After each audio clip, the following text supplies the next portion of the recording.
जब तक तू अपने मुद्दई के साथ मार्ग ही में है, उससे झटपट मेल मिलाप कर ले। कहीं ऐसा न हो कि मुद्दई तुझे हाकिम को सौंपे और हाकिम तुझे सिपाही को सौंप दे और तू बंदी गृह में डाल दिया जाए। मैं तुमसे सच कहता हूँ कि जब तक तू कौड़ी कौड़ी भर न दे तब तक वहाँ से छूटने न पाएगा।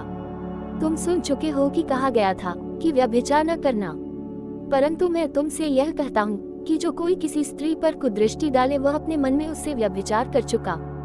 यदि तेरी दाहिनी आंख तुझे ठोकर खिलाए तो उसे निकालकर अपने पास से फेंक दे, क्योंकि तेरे लिए यही भला है कि तेरे अंगों में से एक नाश हो जाए और तेरा सारा शरीर नरक में न डाला जाए।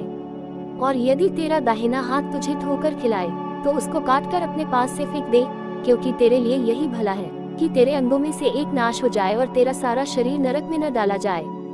ये भी कहा गया था कि जो कोई अपनी पत्नी को त्याग दे तो उसे त्यागपत्र दे, परंतु मैं तुमसे यह कहता हूँ कि जो कोई अपनी पत्नी को व्यभिचार के सिवा किसी और कारण से छोड़ दे तो वह उससे व्यभिचार करवाता है, और जो कोई उस त्यागी हुई से ब्याह करे वह व्यभिचार करता है।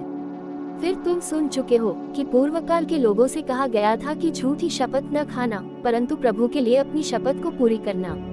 परंतु मैं तुमसे यह कहता हूँ कि कभी शपथ न खाना, न तो स्वर्ग की, क्योंकि वह परमेश्वर का सिंहासन है, न धरती की, क्योंकि वह उसके पांवों की चौकी है, न यरूशलेम की, क्योंकि वह महाराजा का नगर है। अपने सिर की भी शपथ न खाना, क्योंकि तू एक बाल को भी न उजला न काला कर सकता है, परंतु तुम्हारी बात हाँ कि हाँ या नहीं कि नहीं हो, क्योंकि जो कुछ इससे अधिक होता है वह बुराई से होता है। तुम सुन चुके हो कि कहा गया था कि आंख के बदले आंख और दांत के बदले दांत, परंतु मैं तुमसे यह कहता हूँ कि बुरे का सामना न करना, परंतु जो कोई तेरे दाहिने गाल पर थप्पड़ मारे उसकी ओर दूसरा भी फेर दे। और यदि कोई तुझ पर नालिश करके तेरा कुर्ता लेना चाहे तो उसे दोहर भी ले लेने दे। और जो कोई तुझे कोस भर बेगार में ले जाए तो उसके साथ 2 कोस चला जा।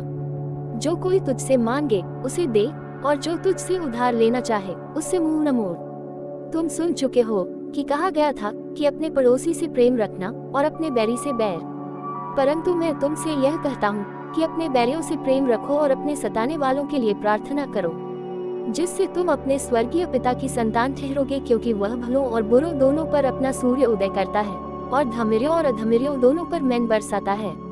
क्योंकि यदि तुम अपने प्रेम रखने वालों ही से प्रेम रखो तो तुम्हारे लिए क्या फल होगा? क्या महसूल लेने वाले भी ऐसा ही नहीं करते? और यदि तुम केवल अपने भाइयों ही को नमस्कार करो तो कौन सा बड़ा काम करते हो? क्या अन्य जाति भी ऐसा नहीं करते? इसलिए चाहिए कि तुम सिद्ध बनो जैसा तुम्हारा स्वर्गीय पिता सिद्ध है। जीसस शिक्षा यूट्यूब चैनल को सब्सक्राइब करें और बेल आइकॉन को दबाएं और इस वीडियो को ज्यादा से ज्यादा शेयर करें। लाइक कमेंट करना ना भूलें। धन्यवाद। जय मसीह।